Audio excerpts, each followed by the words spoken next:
I'm asking the bigger question of who am I? Who am I really? My answer is I am God's child. I am that which is born of all that is. I am, as Pierre de Chardin said, a spiritual being having a human experience, come trailing the breath of the ancestors yet, but trailing the breath of the angels, and understanding that because I am connected to the source of all that is possible for me. And what do I want? I don't want to just be successful in the world. I don't want to just make a mark or have a legacy. The answer to that question for me is I want to fulfill the highest, truest expression of myself as a human being. I want to fulfill the promise that the Creator dreamed when He dreamed the cells that made up me. What do I want?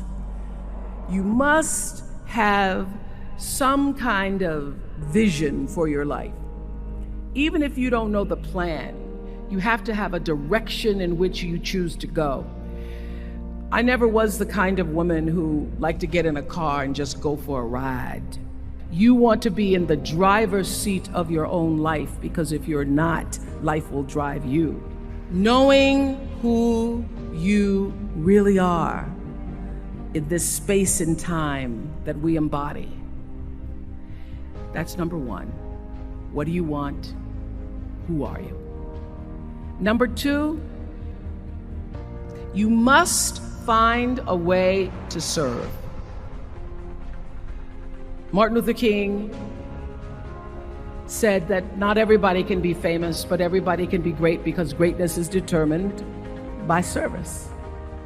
Now, we live in a world where everybody wants to be famous and where we admire people for just being famous. We think being known brings us value. The truth is, all of that will fade in time. Service and the significance that you bring to your service is that which is lasting.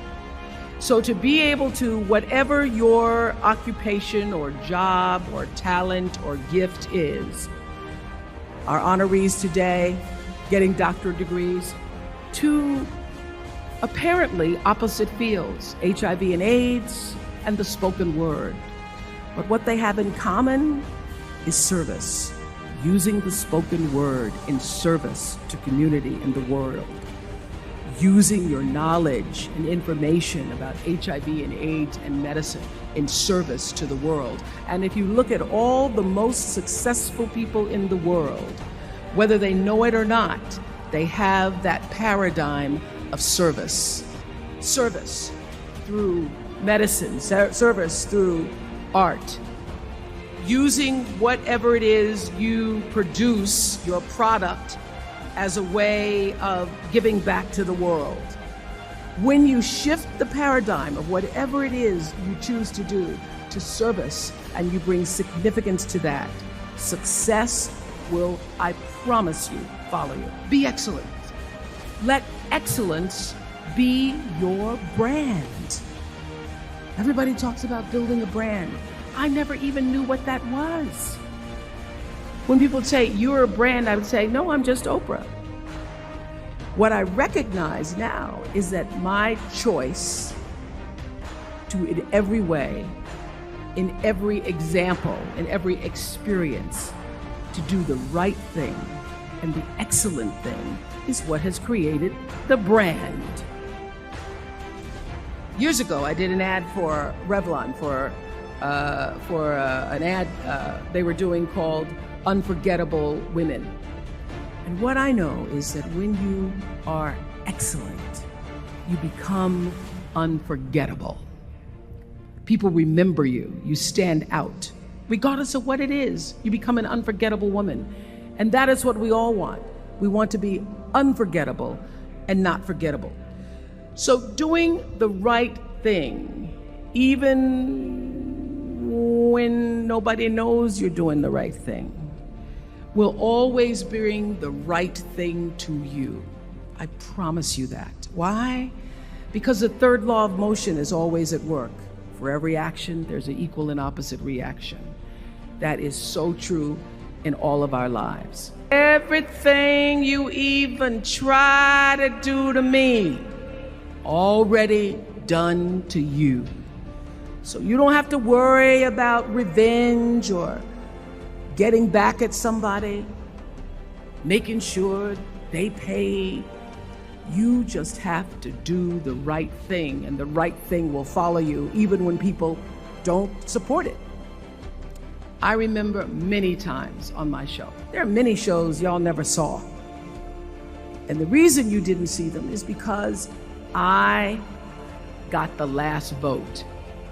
The most important thing I have come to know in doing the right thing and making the right choices is understanding what we talked about yesterday. All of you leaving here have the potential for enormous success. There's a price that comes with that. People don't always like you, and they're not always happy for you. And if you surround yourself with people who are not accustomed to your success, they become fearful, they become scared, because you are reflecting back something to them that they don't recognize. People who want the best for you want you to be your best. So my greatest advice to you is to surround yourself with people who are going to fill your cup until your cup runneth over.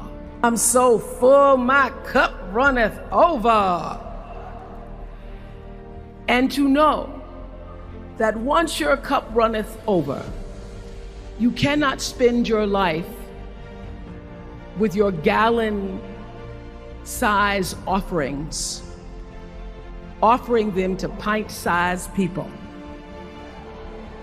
You have got to surround yourself with gallon-sized people who can hang in the same company with you, so that you're not offering your gallons to those little pints out there who can't hold it anyway.